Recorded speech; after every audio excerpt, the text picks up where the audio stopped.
It's dried, it's been stretched, and we're going to put our foot inside of it, or the pattern, and just check and see that we have enough room for our heel.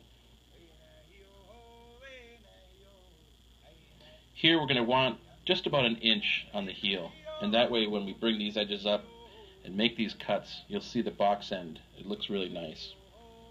I'm going to take my marker for illustration purposes and show you where I'm going to cut the heel for that box design. The box needs to be about an inch on the back here, but not all the way up to the foot. You want to just slightly outside of it. So in this case, not the entire inch is going to be cut, just slightly less.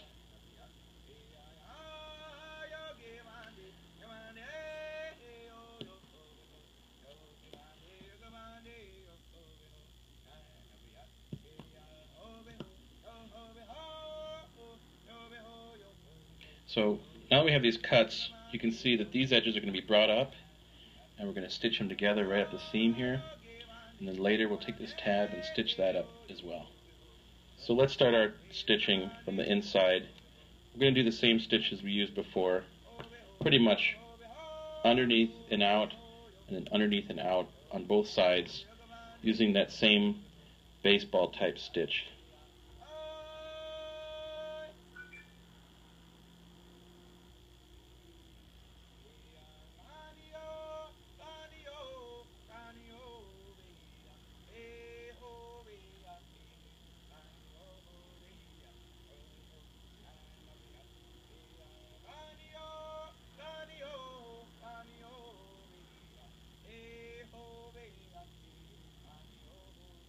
So at the top here, like the other stitches, we're just going to complete with our final stitch and then take the tying stitch. I'm going to loop it one final time.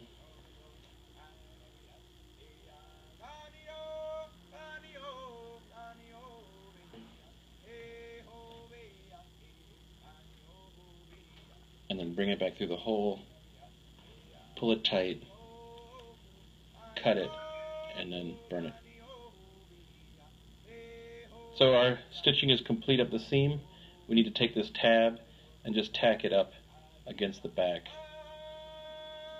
I'm going to start on the inside, come out of the tab once, go back in through the back, and you'll see how I tack this whole tab right down to the heel. I'm going to come back on the inside here, pull the needle through, then push it back through near the corner here.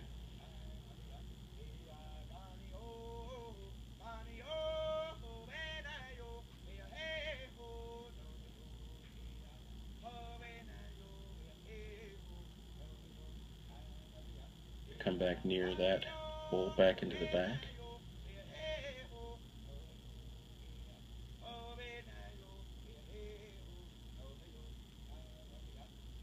I'm going to come up in the opposite corner, tack that corner down.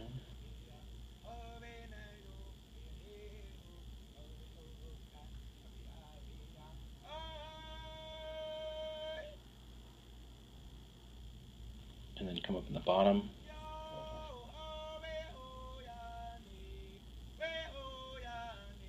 Take that last stitch back inside and underneath the tab through the side here,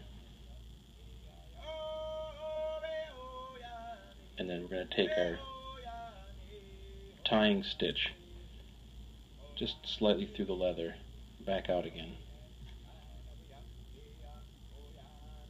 back through the loop, grab the knot and pull it tight, cut it and burn it.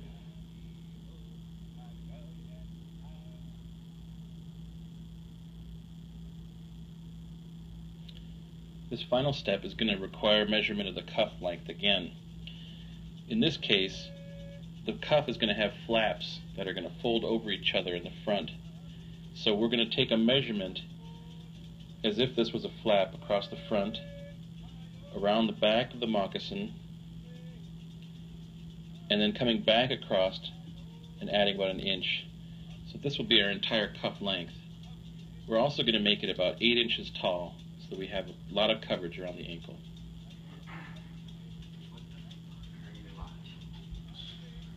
So our cuff is all cut out. It's 8 inches tall. It's the right distance across. We just need to check our distance to where stitches will begin. We'll start our stitching right there. This will be our flap in the front. We're going to stitch it from this direction all the way around. It's going to be a simple whip stitch from here to here. Start on the inside here and pull it through.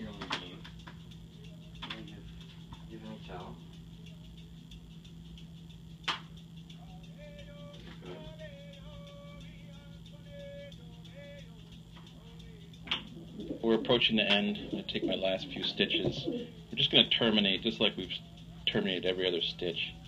Taking a last loop, drawing it through, and cutting it and burning it short.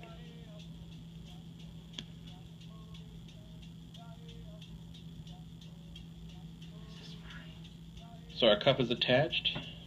Yeah. When you wear it, the tongue will be on the inside against your foot. This flap will go around your ankle, and this flap too. The next step is to cut a leather thong and to poke some holes to keep it up.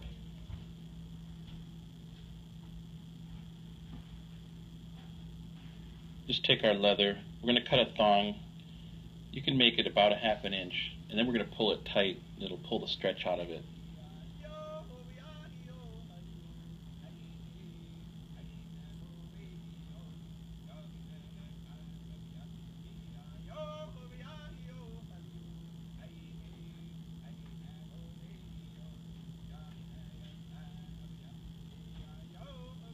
So now our thong's cut, and I'm just going to pull on it a little bit and take any of the stretch out of it.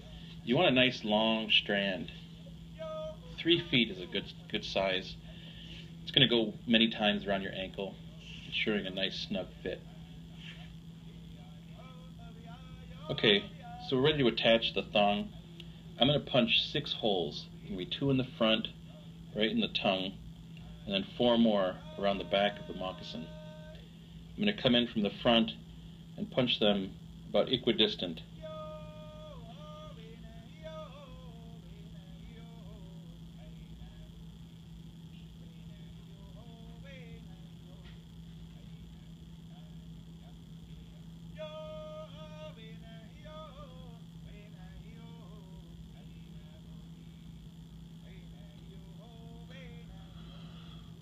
So I just punched the holes equidistant in the tongue.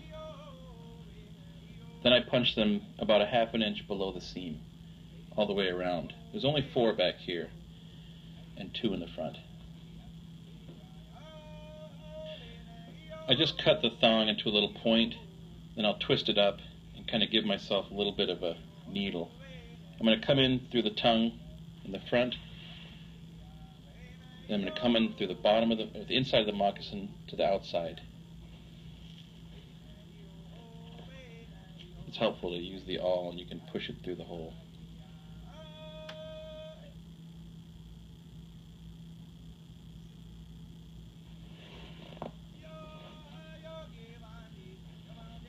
I'm going to come around the back, go in this hole.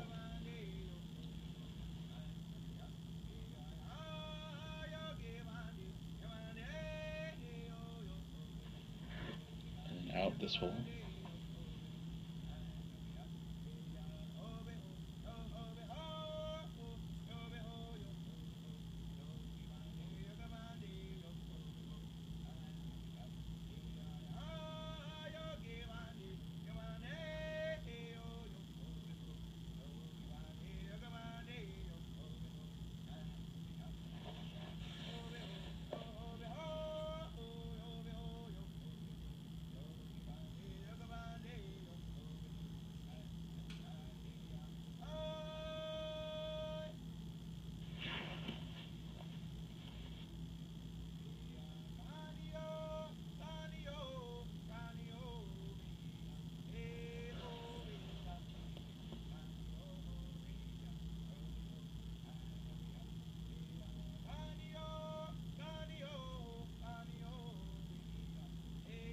Now we can mock it up and you can see how it's going to fit on the foot.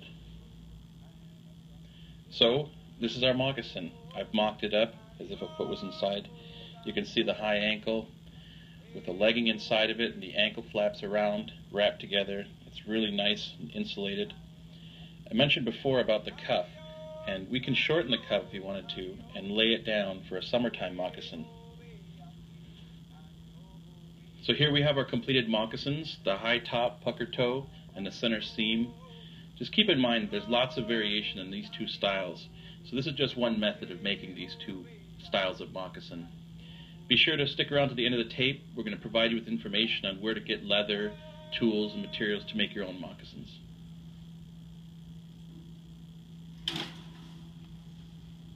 Here we have a couple of wonderful examples of woolen moccasin.